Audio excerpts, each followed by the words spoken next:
যে পাখিগুলো এখানে রাখছিলাম, এবারও একটা বাচ্চা হয়েছে পুরো একদম সাদা, একদম সাদা হয়েছে। আর এটা ডিম এখনো পারে নাই, ডিম পারছে আর কি 4টা, এখন আর কি ফুটে লাগে গেছে।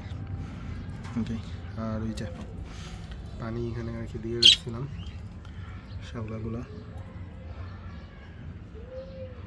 এখানে কয়েকদিন থাকুক, এরপরে মাছ আনবো আর কি।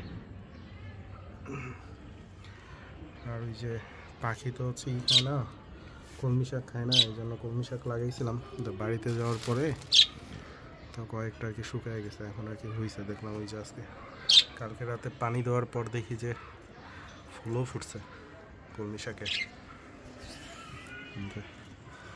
এগুলো আর কি বাজার থেকে কয়েকটা ডাল আই না, এটার ভিতরে আর কি দিয়ে রাখবো, তো এই তারপরে কি হয়।